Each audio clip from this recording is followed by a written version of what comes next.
Hashtag Gospel with Steff Mogrz. Headline. Headline news whenever you news.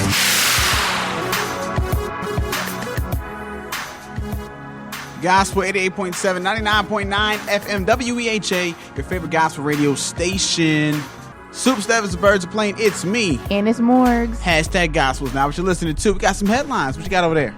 All right, so I think one really big one is the Partition. The Partition, see? Partition. I'm thinking of her song. Jesus. The Petition. I rebuke that Beyonce spirit. The petition that was written to ask Jay-Z and Beyonce to comb Blue Ivy's hair.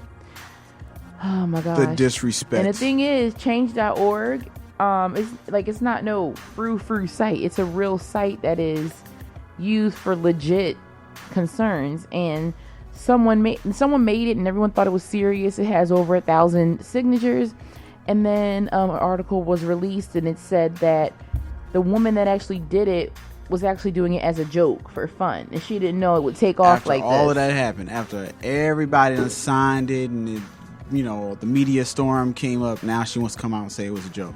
She couldn't have came out the day after and said it was a joke. Here's the thing: a lot of people, they were like, the natural community just went buck over this whole thing. Right. Y'all get real buck. Right. Because they're like, how can Beyonce not do your child's hair or do this, do that? But then also there were some people defending Beyonce and Jay-Z, coming from the standpoint like, that's not our child. I don't understand why people are putting this much energy into it. And I feel the same way. I mean, yeah, it'd be nice if they combed her hair, but at the same time, it's not really affecting my life, so I don't care. What I care about is when Blue Ivy gets older and she happens to come across one of these articles and our feelings are hurt. It's a shame. Disrespectful. Yeah. Disrespectful. Would you do that to someone that you know? I mean, if you came to church and you saw that Sister So-and-so had that new baby and she wasn't doing her hair, would you go around with the petition and everything like that saying, please? No. Like, people be getting real, like you say, real buck when they know they're never going to come across them in real life ever. But it's so sad. It's like people think that celebrities are immune to being sad about people's comments. Which, I mean, yeah, I'm sure Beyonce and Jay-Z are still going to continue to sit pretty and sit awesome and live in large. Mm-hmm. But at the same time, I'm sure these comments don't feel that great. Yeah, that's their baby. I'm pretty sure it made them second guess. I mean, case in point, next time you saw Blue Ivy in public after this big petition, her hair was different. Her hair was kind of done. It was combed the next time in the pictures. And I mean, I'm with you when you said that, yeah, her hair was a mess. Yes, let's be real. Yes, yeah. It was a mess. But so what? I mean, that's none of our business. You don't know what's going on with them. It just could have been a day where they didn't have time to do her hair. Or it could have been that Beyonce did her daughter's hair, and then, her daughter just played with her hair and pulled all the bows out and everything. My niece does that all the time. My sister does her hair for church, and then she pulls the bows out and throws them in her face, throws them in my face. You know what I mean? Like, so, it's a baby. Yeah. Whatever. But anyway, also, it was an anesthesiologist. His license is now suspended. I'm surprised it wasn't revoked, but is now suspended because he was sexting during a cesarean section. He was what? Doing what? Sexting. And if you don't know what that term is, explain. It's basically a text message that is sexually explicit. Exactly. So, and it can include pictures, and usually it does include pictures. Right. Of you, of you're texting pictures that you take of yourself. Right. But if I'm having a child, yes, a T is in the word child. If I'm having a child and I have, especially a cesarean section, my stomach is open, which means I'm susceptible to all types of germs. And a cell phone is one of the dirtiest things on the planet because we think you take out the trash. Oh, check your text messages. Do this. Check your text messages. Whatever. I need you, sir, to do that on your own time. Sir. This is terrible. This is a scandal straight out of Grey's Anatomy. I don't know. I need you not. Yeah. I need you to close me up. Close up my stomach. Like, and then you could do what you will. You couldn't control yourself until after the surgery. You couldn't control yourself. Yeah, I need you. Cause some of the text messages were released, and it was like, yeah, I'll be done this surgery in a minute. Like, you talking like this is something like, yeah, I'll be done my sandwich in a minute. Like, you're saying regular conversation. No, sweetie, you're in the middle of a cesarean. I mean, at the end of the day, I text all the time during my job. But you're not a doctor. Exactly. I am a radio producer, so while I'm pushing buttons and while the song is playing, yes, I have time to look at my phone. But you are a doctor. You are a surgeon. You do not have time to look at your phone. Correct me if I'm wrong, but you're supposed to scrub into a surgery, correct? Right. So that means that you're supposed to have everything sterile. You're supposed to have the gloves on. You're supposed to have all that on. So how do you even have time to go and check your cell phone? The best you could probably do is have one of your assistants, your intern maybe, that's on the side, who is also scrubbed in, who might have your phone and might be able to check your messages and tell you while you're doing surgery, because sometimes surgeries take hours upon hours upon hours. So I'm not just oblivious to the fact that sometimes doctors need to have their phones in the room. Of course, like, interns come in scrubbed in and they say, "This, you have a message for da da da da da. You have a call for da da da da da." How do I know this? Because I watch Grey's Anatomy. Okay, Steffin. But what I'm saying is, I've been watching. I need them to have a doctor-approved Yes. pager or beeper, not something you bring off the street. This is true. I'm sure they had. I mean, I don't know, but I hope that they have protocol as to what type of electronic comes into their office. But I don't care if you're bored for a 7-hour surgery. Not that cesareans take that long, but I'm just saying. Was it his first time doing this, or no? I think he's been in the game for like 15 years. And he's been doing it for. Well, I don't know about sexting, but he's been an anesthesiologist for some time. So you know the ins and outs, you know things, you know the etiquette of this. If this guy has worked on your case in the past, all I gotta say is get ready, get lawyered up and get ready, because you might be able to get some money out of this. I'm just saying. But did you hear about? Okay, so yeah, did you hear about the Paula Deen thing? I did not hear about the Paula Deen thing. And the Paula Deen, correct me if I'm wrong, she's a lady who cooks and has all the good, what's the cooking the empire. Heart attack food. Yeah, the heart attack food. And she's the one who actually got caught saying the N-word, or admitted to saying the N-word multiple times. Right on. So she's doing pretty good for herself.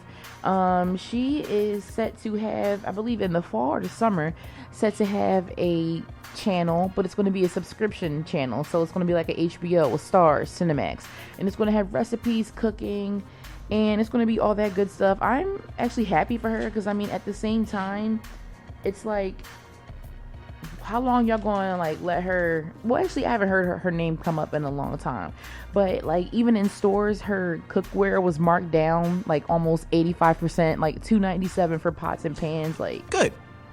But Steffin, we're going to start this all over again. Good. Yes, we are. Because I'm not. Look. It's not about being a racist. It's about, you need to understand the consequences of your actions. You cannot use that word lightly. You can't use that word at all. You can't think lightly of someone who does use the word. And I know what you're saying, it's a double standard. You can't have Caucasians using the N-word and then, the black folk use the word every day. Let me tell you something. When you give someone lemons in life and they learn how to make lemonade, right? Don't get mad at them when lemonade is actually starts to become. Are you looking at me? Because I don't know where this is going. Listen, the N-word was the lemons. Okay, the N-word was the lemons. Okay, and not only was the N-word lemons, but also when in slavery, let's say all the stuff they gave us to eat, that was the lemons, because a lot of times the master, they would have food in their, I'm serious, I'm getting real serious. Okay. They had food in the house, and then they would give us the leftovers. The pig intestines, the stuff that is just not fit to eat. The pig intestines, the pig feet, all that good stuff. And we turned lemons and we made lemonade. We called it what? Soul food. And we turned the N-word into what? A term of endearment.